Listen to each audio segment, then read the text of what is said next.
Lookism wait lookism तो cut off कर लिया हमने, so now it's time for manager Cam. वैसे तो तुम मेरे सब लोगों को पता होगा ये चीज, पर जिन लोगों को नहीं पता, लुकिज्म का अंदर जो टॉम लिया उसकी जो कंपनी है व्हाइट टाइगर जॉब सेंटर, उसमें जो लौंडा ना मैनेजर किम, उनकी अलग से एक मानवा भी है और अब हम वही शुरू करने वाले हैं संडेज को, बिकॉज लुकिज्म का हमने कट ऑफ कर लिया है और हर वीक से चैप्टर आएगा आप नया कवर करने। अब संडे को मैं छोड़ तो सकते ना, संडे को मैनेजर किम। नाउ मैनेजर किम भी एक ऑन गोइंग मानवा है और करंटली कुछ 200 चैप्टर के आसपास है। शुरू करते हैं विद चैप्टर 1, जहां हम देखते हैं मैनेजर किम अपने घुटनों के बल बैठे और उनकी बेटी उन पे चिल्ला रही है कि आप में प्राइड नहीं है क्या? मैंने आपको बोला, उससे पहले मेरे को हिट कर रहा था। और मैनेजर किम जमीन में सामने बैठे हुए हैं, वो लेडी चिल्ला रहे, तूने अपनी बेटी को तमीज नहीं सिखाया क्या? एक कमेटी फॉर्म हो, पता नहीं चाहिए स्कूल में कितना वायलेंस होता है, और जैसे तेरी बेटी है उसको सोसाइटी में एंटर होने की परमिशन भी नहीं होनी चाहिए। मैनेजर किम के साइड में एक टीचर खड़ा होता है जो बोलता है, देखो भाई तीसरी बार हुआ है कि आपकी बेटी उससे भिड़ गई है और साफ देख के लग रहा है उसे काफी चोट लगी है। I mean, गाल पे एक निशान ही है बस। और पता लगता है मैनेजर किम की जो बेटी है उसका नाम है मिंजी और जिससे वो भिड़ी है उसका नाम है हैरी। देखो सीनियर स्कूल में लड़ाई हुई होगी मैनेजर किम की बेटी और किसी और लड़की की, और अभी मैनेजर किम माफी मांग रहे हैं बिकॉज सामने वाली पार्टी बहुत बड़ी पार्टी है। हमें पता लगता है वो हैरी का बाप पॉलिटिक्स वगैरह के अंदर भी है और उसकी कोई कंस्ट्रक्शन कंपनी भी है बहुत बड़ी। टीचर बोलता है अगर तुम मैटर एस्केलेट करोगे तुम्हारे नुकसान होएगा ना। आगे जो मैनेजर किम करने वाले हैं वो उनको बहुत अच्छा नहीं लगता, लेकिन उन्हें भी शर्म आ रही होती है पर वो स्टिल माफी मांगते हैं। बोलते हैं मैं एक सिंगल फादर, मैं तो कुछ सिखा नहीं पाया इसको, और अभी उनकी बेटी मिंजी रो रही है कि आप मत बोलो ये सब, और देख के लग रहा है वो ज्यादा पिटी है। खैर मैनेजर किम आगे बोलते हैं लड़की का बाप दूसरे लड़की के बाप से माफी मांग रहा है, इसे माफ कर दो। जो चीज उनकी बेटी नहीं चाहती थी वो हो गया। Manager Kim got his pride, but बच्चों के लिए झुकना पड़ता है।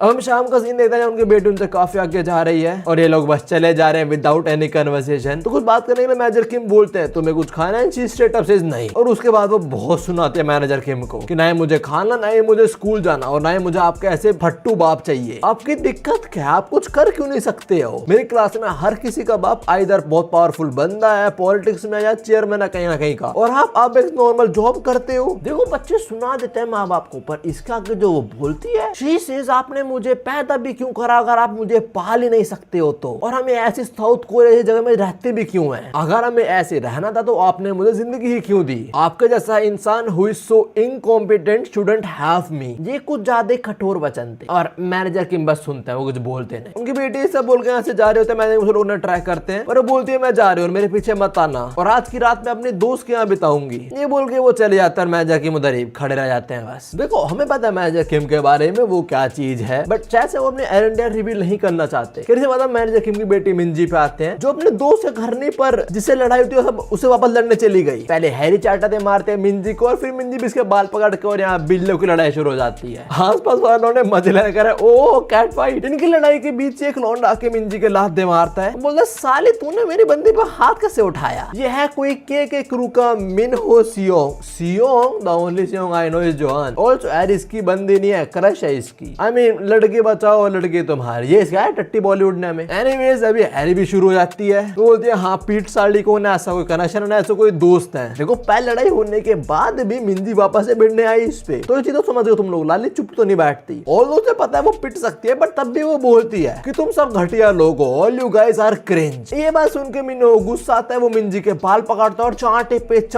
चांटे बता देता है। भाई आसपास वाले लौंडे डर चुके हैं, वो कह रहा है भाई रुक जा मरमुरा जाएगी वो लाली। ना इतना काफी नहीं था, जो हैरी पत्थर लेके आते और मिंजी के सर में दे मारती है, और ये कुछ ज्यादा हो गया। एक तो से मिंजी का सर फूट गया, खून आ रहा होता है, और उसके पैर पे मिनो का पैर लगता है, वैसे डिसबैलेंस होकर उसका सर एक और पत्थर में आके लग जाता है और यहाँ पूरा खून हो जाता है सीन। मिंजी इतना ब्लीड करती है, लोगों को लग रहा होता है वो मर चुकी है, कोई तो पुलिस को फोन करने वाला होता है, पर तभी मिनो से रोकता है, बोला तुम लोग पागल हो क्या? यहाँ पे जो कांड हुआ है उसके अंदर तुम भी इन्वॉल्व हो, अगर मैं पकड़ा जाऊंगा तुम्हें भी नाम ले दूंगा, तो समझदारी दिखाओ और फटाक से निकलो यहाँ से। बाकी से संभालना है वो मैं देखता हूँ। मैं क्रू के हेड से बातचीत करता हूँ, मेरी हेल्प ना करे क्योंकि मैं नया ऊपर से ट्राई करता हूँ ना। वो किसी क्रू के बंदे को फोन लाता है और तब मिंजी देखते हैं, एंड यार girl is not in a good state at all. खैर जो क्रू का हेड है बोलता है मैं हेल्प करने वाला तुम्हारी। तभी हैरी फोन छीनते और बोलते हैं मैं बात कर रही हूँ डॉटर ऑफ गैंग चंजू, जुयोंग कंस्ट्रक्शन की चेयरमैन की बेटी हूँ मैं, और मैं तुम लोगों की हेल्प चाहिए ना। क्या वो क्रू वाले हेल्प करेंगे नहीं करेंगे बाद में जानने के आते हैं मैनेजर किम पे, जो अकेले डाइनिंग टेबल पे बैठ के अपना खाना खाने वाले हैं। फराह खान से पहले घड़ी में देते हैं, देखते हैं काफी लेट हो चुका है और बोलते हैं बहुत लेट हो चुका, अब तक आई नहीं है वो ना। तभी सीन होता है, हम आते हैं हैरी और वो लौंडे लपाटों पे जो भी कार में बैठे हुए हैं, और इस बंदे को फोन लाया था, ये है वो क्रू का हेड जो बोल रहा होता है वैसे मैं जो इन्वॉल्व नहीं होता, बट तुम मिस्टर जू की बेटी है इसलिए मैं आया हूँ उधर बस तेरी हेल्प करने। हैरी आज की तुम काम निपटा दोगे ना, जो बॉडी बॉडी है, डेड बॉडी उसको तुम ठिकाने लगा दोगे ना? एंड ही सेज अरे बिल्कुल चिंता मत करो, आजकल बहुत एडवांस टेक्नोलॉजी है हमारे पास, हम भेजे इसको जापान और वो लोग इसको ऐसा गायब कर देंगे, इसको ट्रेस ही नहीं कर पाया कोई भी। क्या बोलते हैं टेक्नोलॉजी को? Compression technique. इसका उन्होंने बोला बॉस इट्स कंप्रेशन टेक्निक। खैर जो भी इनकी बात से ये पता लगता है that manager KIMS daughter is dead. हम देखते हैं वो डिग्गी में पड़ी हुई है और अब लोग ये बात कर रहे हैं कि बॉडी को निपटा दें, चिंता मत करो, और जो बिल है वो तेरे बाप को भेज देंगे, वो संभाल लेगा, है ना। पर तभी हम देखते हैं मिंजी का हाथ हिलता है, there is a possibility that she is alive. तभी सीन शेड्यूल हम देखते हैं अब तक 3 बज चुका है, मैनेजर किम डाइनिंग टेबल पे सो गए थे, उन्हें एकदम से आंख खुलते हुए देता भाई 3 बज चुके हो रहा था, मेरी बेटी वापस आए नहीं है। तो सुबह सूट बूट पहन के वो निकलता है अपनी बेटी की तलाश में, और उसी का पोस्ट जहाँ पे कल रात को मिंजी और हैरी की लड़ाई हुई थी। हम देखते हैं वहां पे काफी सारा खून गिरा हुआ है और ऐसी पार्टनर में से किसी ने ड्रैग करा है बॉडी को। मैनेजर किम भी वो सब देखते हैं और उनकी नजर पड़ती है एक हेयर बैंड पे, और वो पहचान लेते हैं ये हैरी का हेयर बैंड है। वो थोड़ा सस्पिशियस होता है, तभी वो फोन मिलाते हैं उस लड़की को जिसको मिंजी ने बोला कि मैं उसे घर रुकने वाली हूँ, और उसे पता लगता है कि मिंजी उसे घर है ही नहीं। मैनेजर किम फोन बंद करते हैं और वो समझ आते हैं उनकी बेटी खतरे में है। और जरा तुम ये पैनल देखो, डैम। इसके बाद सीन होता है हम आते हैं हैरी और उसे सो कॉल्ड बॉयफ्रेंड पे, जो भी खुद को तसल्ली देने के लिए ऐसा बोल रहा है कि सब कुछ सॉर्ट हो जाएगा, उसका बाप तो वैसे कुछ कर नहीं सकता है ऑल दैट। तभी उसका बाप एक्चुअली के पीछे आ जाता है और बोलता है एक्सक्यूज मी, मुझे कुछ पूछना है तुमसे, मैं मिंजी का बाप हूं और मैं उसे ढूंढने का ट्राई करूं पर मुझे मिल नहीं रही है वो। मीनो मैनेजर किम की कॉलर पकड़ता और उन्हें मुक्का दे मारने वाला होता है और बोलता था बुड्ढे तो पागल, डरा दे मेरे को। पर वो देखता है उसकी बंदगी फटी हुई है अभी, तो थोड़ा शांत होता है, बोलता है हम नहीं जानते किसी मिंजी पिंजी को, बट हाँ मैनेजर किम गॉट सम प्रूफ। बोलते हैं बेटा ये तुम्हारा ही है ना, मुझे उधर पड़ा मिला जहाँ बड़ा खून खराब बता, तुम्हारा ही है ना ये। मीनो ये बात सुनने समझ जाता है कि भाई ये हमारी लंका लगा सकता है, तो मैनेजर किम थोड़ा धमका के बोलता है कि यहाँ से चले जाओ अंकल और आपको कुछ नहीं करेंगे हम, मेरा वैसे दिमाग खराब हो रखा है यार, मैं प्यार से बोल रहा हूँ निकलो यहाँ से। नाउ मीनू की जो बातें थी उससे मैनेजर किम की थोड़ी खिसकनी शुरू हो जाती है, और तभी मैनेजर किम का फ्लैशबैक देखते हैं। कुछ आर्मी के लोग बोल रहे हैं उन्हें जाने दो, सार्जेंट किम ऐसा मत करो, मैं आपको बोल रहा हूँ रुक जाओ, अगर आप ऐसा करते रहोगे तो आपकी सिचुएशन और बदतर से बदतर होती जाएगी। हम देखते हैं हमारे मैनेजर किम जिन्होंने किसी बंदे के सर पे बंदूक टानी हुई और उसे गले में नाइफ भी है, और कुछ आर्मी के लोंडो को सुला रखा है आसपास, और अभी बोल रहे हैं तुम समझ ही नहीं पा रहे हो, तुम्हें मुझे छोड़ना पड़ेगा, लेट मी गो, डिस्चार्ज मी राइट नाउ। उन्होंने मोस्ट वाले किसी सीनियर को दबोचा हुआ है अभी, और वो कह रहा है भाई शांत हो जाओ प्लीज, सार्जेंट स्टैंड डाउन, तुमने उस लड़के के साथ एक रात बिताई है बस, तुम्हें कैसे बात, तुम्हारा बच्चा है वो। मैनेजर किम के सामने जो आर्मी का बंदा है वो बोल रहा था आप रुक जाओ प्लीज, पर तभी गोली चल जाती है जो एक वार्निंग शॉट था बस, पर उसी वार्निंग शॉट से सीना के फट जाते, साला पैंट में मुंह देता है, बोलता है छोड़ दो भाई डिस्चार्ज करो, बंदे को पागल है साला है, अगर किसके हम सबको मार डाले गए। इसके बाद फ्लैशबैक खत्म होता है और इससे हम कुछ तो चीजों समझ गए हैं कि मैनेजर किम थोड़ा ट्विस्ट टाइप का बंदा है, इज लाइक जो मेरी मर्जी होगी मैं तो करूंगा। और उसमें मिंजी का भी क्या सीन है, क्या उनको पक्का नहीं पता कि मिंजी उनकी बेटी है नहीं है, खैर हमें आगे पता लगेगा। अभी मैनेजर किम थोड़ा टफ एक्ट कर रहे होते हैं, लाइक ही इज टफ, तो क्या करे वो बंदा, तो मीनू ने डराने के लिए अपनी शर्ट उतारता है, पता नहीं क्यों अपना मोटा बदन दिखा रहा है उनको, टैटू तो डराने ट्राई कर रहा है, देख नहीं रहोगे अंकल कितना तगड़ा हूं मैं, और तुम्हारे क्या हाल है, अपनी शर्ट हटाओ ना। मैनेजर किम बोलते हैं बच्चे ध्यान से, और मैनेजर किम की इस वार्निंग को मीनू सीरियसली नहीं लेता, वो खुद ही मैनेजर किम की शर्ट ही फाड़ देता है, वो बोलता है तू है कौन बुड्ढे, तुझे लड़ना आता भी है ना। उसने क्या देखा हमें वो नहीं पता, पर हम उसका और हैरी का रिएक्शन देखते हैं, बोथ आर कंप्लीटली स्टन्ड। क्या मैनेजर किम ने कपड़ों के नीचे मेड कॉस्ट्यूम पहनी हुई है, उन्होंने कुछ पहना हुआ है, बाद में पता लगेगा। पर वापस उनके पुराने फ्लैशबैक में आते हैं, जो सामने जो बंदा बोला होता है नहीं हम आपको डिस्चार्ज नहीं कर सकते हैं, जो आपने कपड़े पहने हुए हैं ये सीक्रेट है पूरी दुनिया के लिए। फ्लैशबैक खत्म होता है और हैरी और मीनू ने कुछ ये देखा था, पर what the hell is this body, इतने सारे वेन्स, इतना कट्स, इतने सारे बुलेट के mark, how is this dude still alive. ना वो जो बंदा था जो बोल रहा था मैं आपको नहीं छोड़ सकते, हमें उसे पता लगता कि मैजिक में एक्चुअली क्या चीज है, उन्होंने क्या करा पास्ट में। वो बोलता है आपको हमारे हर एक मिशन के बारे में बता जो हमने अब तक कैरी आउट करा है। 17 बार हम नॉर्थ कोरिया में घुसे हैं, 5 बार हमने डबल एजेंट मिशन करा है साउथ कोरिया के अंदर ही, 2 बार जेल से एस्केप करा है हमने, एक assassination attempt on north Korea supreme leader, जिस वजह से आप मोस्ट वांटेड हो नॉर्थ कोरिया के अंदर, आपके सर पे बाउंटी है। चाइना और रशिया के अंदर स्पेशल फोर्स है जो आपको रोकने के लिए बनाई गई है। क्या आप हमें पक्का बता सकते हो कि आप बाहर जाके दिक्कतें क्रिएट नहीं करोगे? तो इस वजह चलते हम आपको ऐसे नहीं जाने दे सकते हैं। Your existence itself compromises